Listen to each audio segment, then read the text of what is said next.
Welcome to the Quantum Revenue Expansion Podcast. My name is Ursula, and I'm a sales expert, strategic business coach, and USA Today bestselling author. I love sharing strategies that show you exactly how to turn your annual revenue into your monthly revenue. If you're looking to take a quantum leap in your revenue or sales, your team, your productivity, your success, and your life, then you are meant to be here. My goal in every episode is to help you take your belief that it's possible to 2x or 10x your revenue while working way less to knowing that it is happening right now. Hey, everybody. Welcome back to Quantum Revenue Expansion, where we talk about turning your annual income into your monthly income. Super excited to have a very special guest here today, Deann Williams, who's also I can say almost, a longtime client, CEO table member, sales camp, and just an amazing human being. I think today when you get to connect with Deann, you'll see what I'm talking about. You bring this just positive energy and bright light to everything you do, which is why I'm sure your clients love you. Deann is the CEO of All Purpose Insurance Agency. And today we're going to talk about updating mindset and beliefs for a quantum leap in revenue.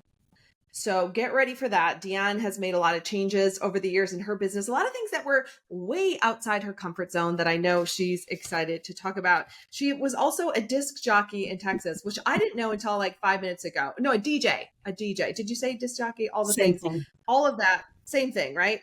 So with that, we're just going to jump in, Deann. So tell us a little bit, how did you go from disc jockey in Texas to owner of an insurance agency? Tell us about that trajectory. Let's start there. Oh boy, what a journey. Right? Yes, extremely. And a little bit of a age span there. Disc jockey. My very best friend in my entire life, she went to school to be a disc jockey. She thought, why not? Hey, let's do it. And she went to school. She brought me to school for a week. I learned how to cut a tape. Fast forward, I went to Texas to visit her for a week for my birthday.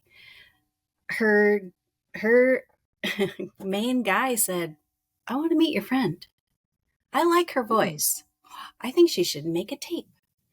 So I knew how to do that. I cut a tape, and a month later he called me from Texas in lovely Minnesota and said, hey, I got a job for you if you're interested.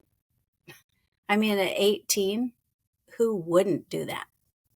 I was going to say you did it, right? Okay, yeah. So, we were the border of Mexico at 18 years old. At that time, we were legal to do whatever. So that was a fun adventure. Yeah. I can imagine. Yeah, it was very interesting. We said that we were the 5 people. We all came from Minnesota and Wisconsin and worked at the same radio station. So we had to travel 1,200 miles to meet our neighbors, essentially. Wow. How long did you do that? How long were you a disc jockey? About 2 years. Okay. Until, we evidently met some Mexican mafia people, and then had to change something. This podcast is going to be flagged. And then what happened?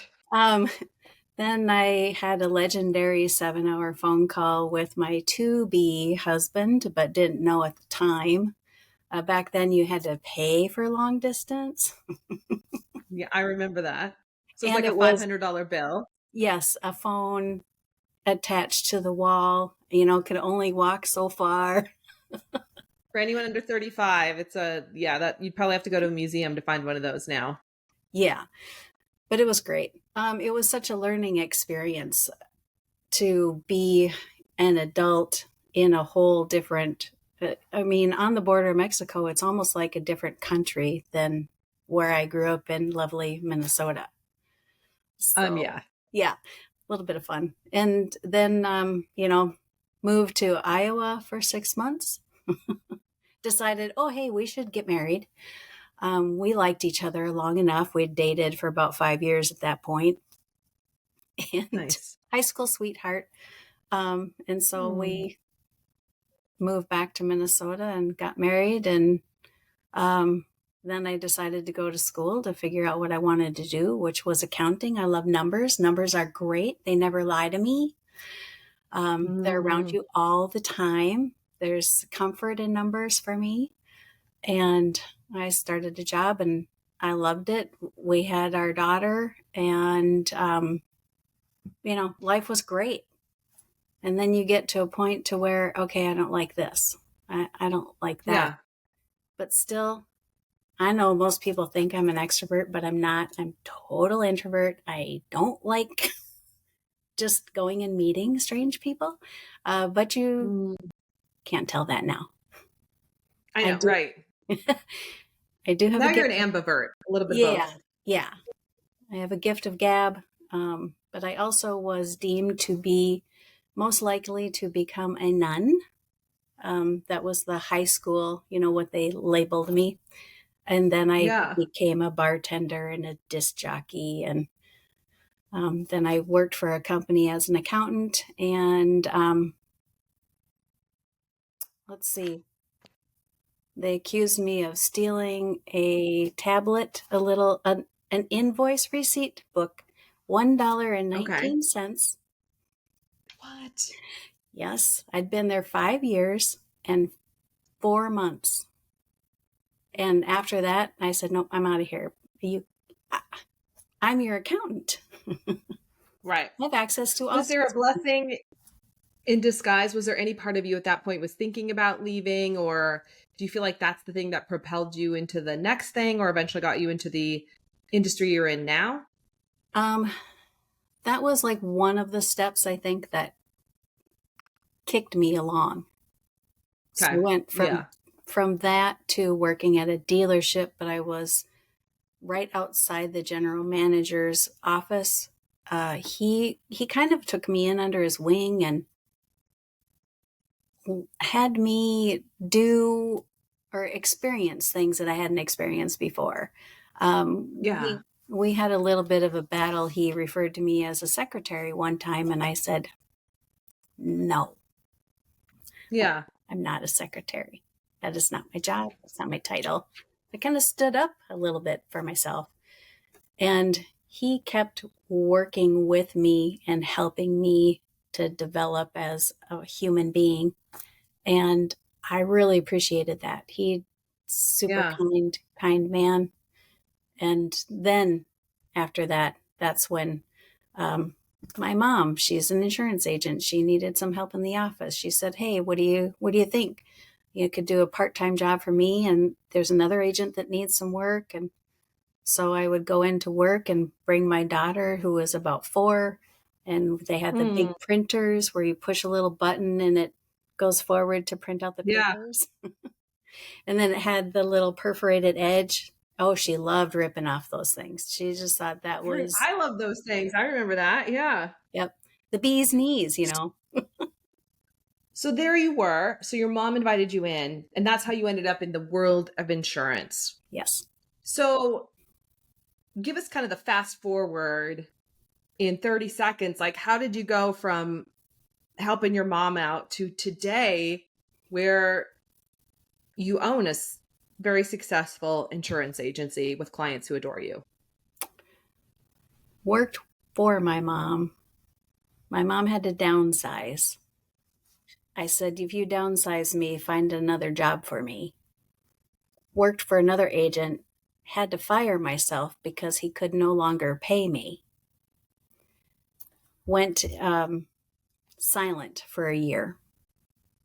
Got a phone call from an agent that worked down the hall in the same building. "Hey, you want to work for me?" I said, "You've never seen me work. You don't know what I can do."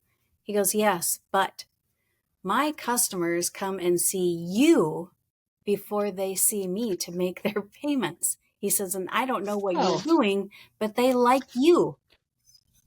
right. So you So, saw something. Something was happening. yep, worked for him for 6 years.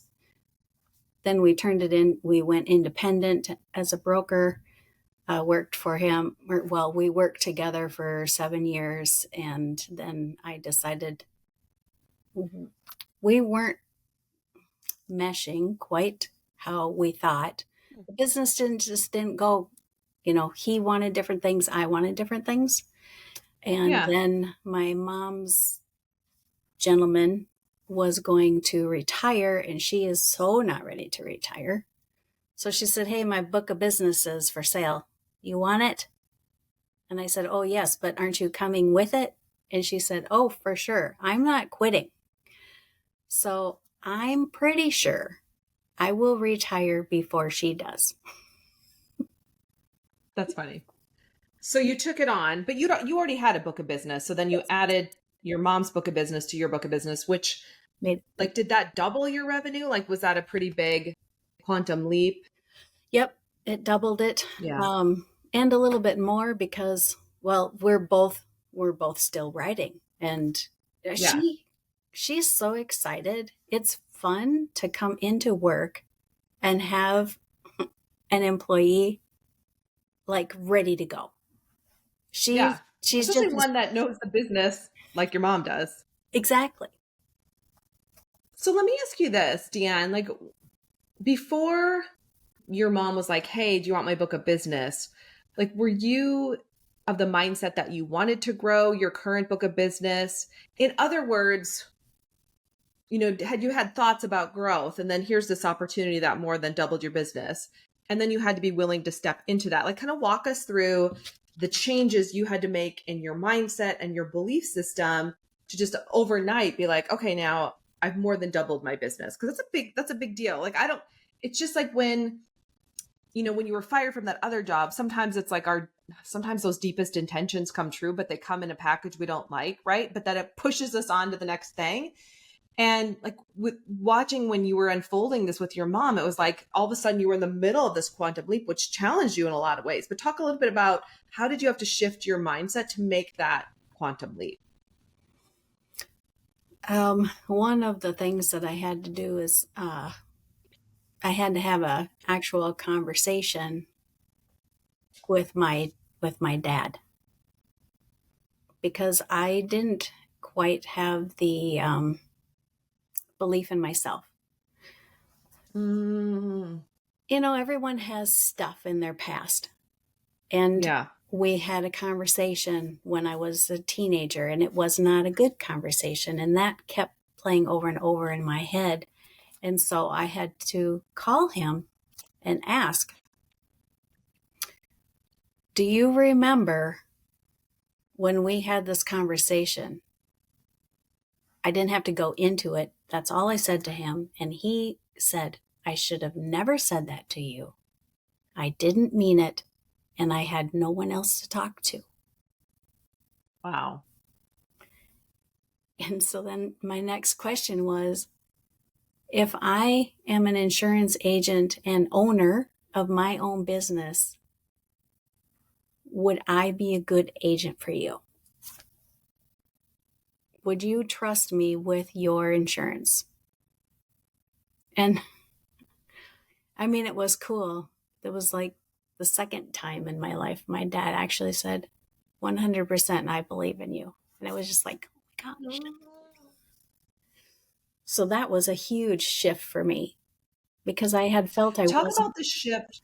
Yeah, because I want to make sure everyone hears what you're saying. And I remember this now as I'm thinking back when you were sharing it. You made an identity shift. One of the things we talk a lot about the CEO table, and Rebecca talks about this a lot, is like who you're being, right? Are you being that CEO of the business? Are you being the owner of the business? And for you, you were able to access a memory of a conversation you had with your dad, which somehow stunted or didn't allow you to believe in yourself in a way that you could see yourself as the owner of this agency. And luckily, your dad was still alive. And luckily, you were able to have this conversation with him, right? To get this affirmation back and to make this shift. So, walk us through, because I want everyone to understand how important this was when, like, the before and after. So, before, how did you see yourself in terms of the business and being a business owner and an insurance agent, all the things? And then after, Like, what was your new identity that you took on? So before I had the phone call with him, I was a worker. I was actually, I was working for somebody. I didn't have my Yep. own book of business. So I wasn't in charge of myself. Gotcha. So I didn't feel worthy. I didn't, why would people trust me with that kind of responsibility? The jobs that I really loved that I had in the past were jobs that were fun, jobs that you could be silly, like being a bartender. I mean, you got a lot of Yeah. Or a leeway. DJ. Yes, Yeah. exactly. So now I felt that I was going to be an adult, let's say. Yeah. And I resisted it for so long because I didn't think I could do it. And then I was going to quit. I was going to be done with insurance. I didn't want to work for the man. And then all of a Yeah. sudden, now we had an opportunity.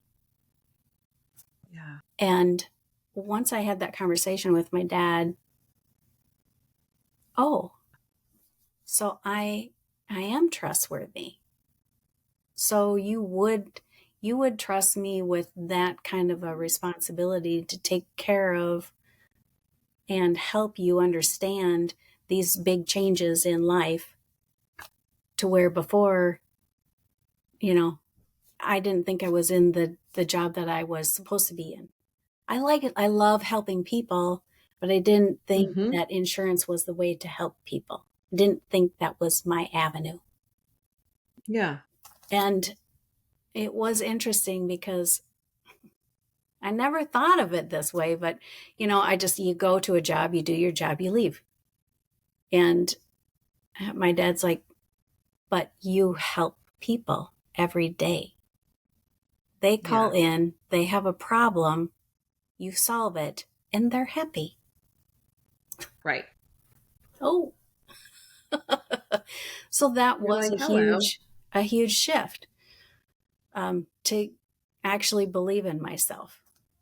Oh, I can do this. Oh, I'm an adult. I have the mindset. I've got the capability. And I was going through some classes, and one of the things were, you actually have the answers to your questions. You just have to ask them. Yeah. It was Yeah. it was just, I could have Yeah. got a We V8. all have those though, right? We have those aha moments where like, but, and I just, so often though, we can have imposter syndrome or see ourselves a certain way. And then one conversation with somebody else, or we hear something and all of a sudden it opens up that possibility, right? Like everyone else could see your capabilities. Everyone else could see, but if you couldn't see it, right, it wasn't helping you. And since then, right now you had this quantum leap in your business, you're a CEO, you're a business owner. Tell us what it's like to, like, is this your dream now? Tell us what it's like to be in this business now. Yeah, I'm building an empire. Yeah. Tell us about that.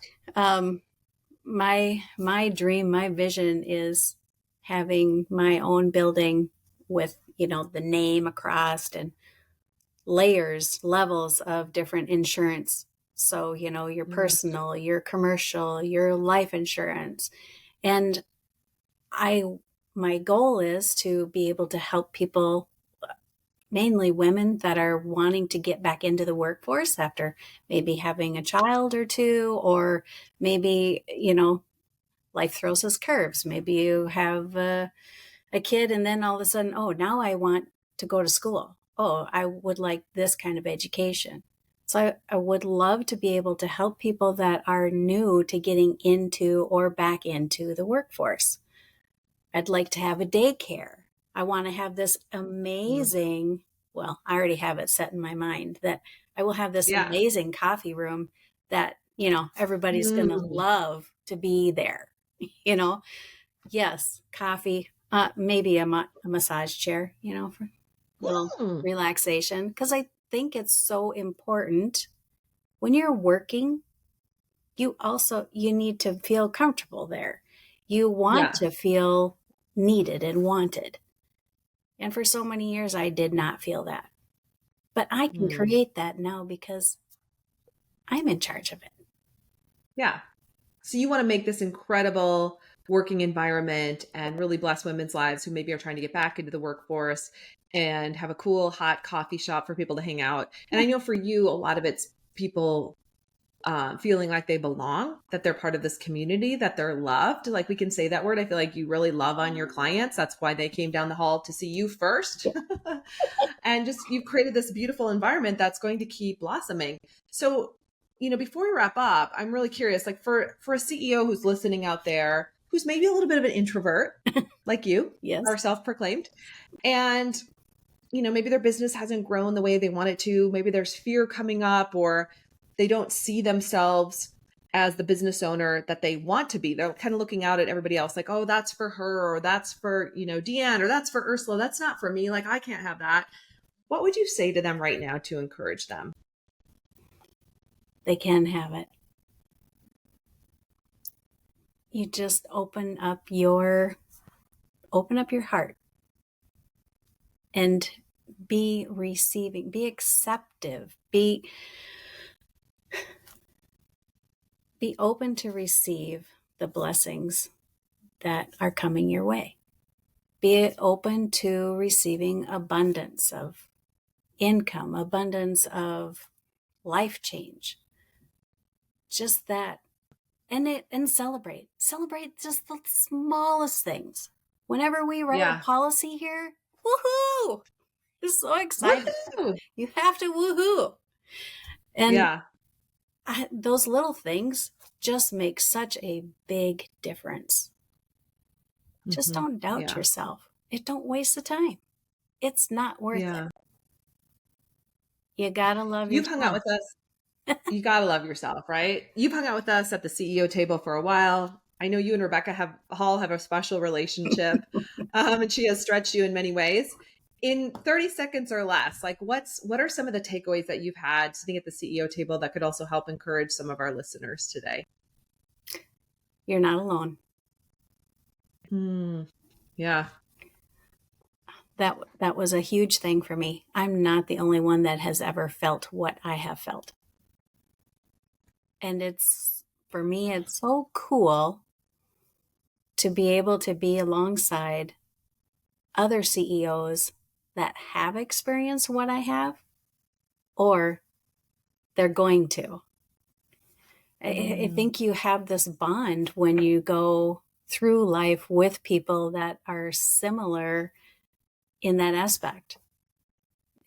Sometimes someone has gone through something before me, or I've gone something before them. And, it's nice because they can give you a little bit of a look-see.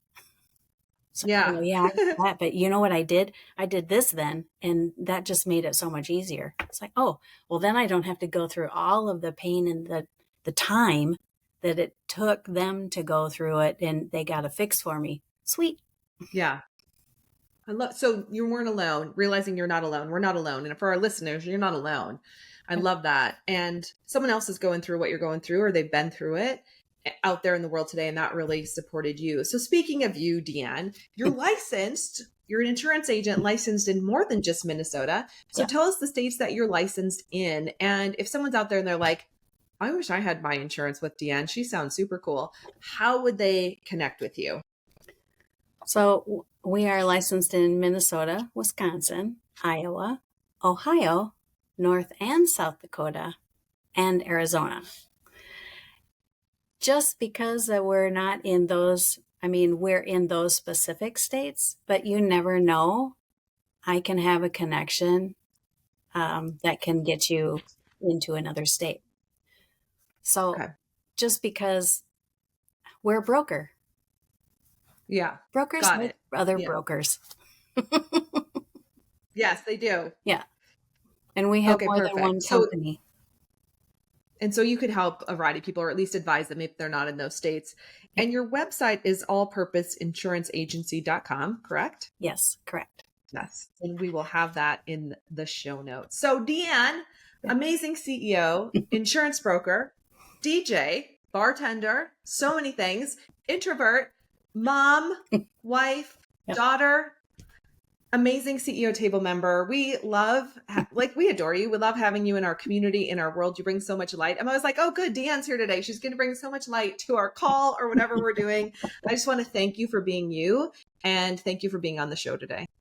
Thank you. I appreciate it, and all the work you've done with me and Rebecca. Oh, yes, our circle of love. And you've taught us so much as well. So beautiful. All right, everybody. Thanks for listening. I know you enjoyed Deann's energy and the nuggets that she shared with you about taking your quantum leap. And remember, it's for you too.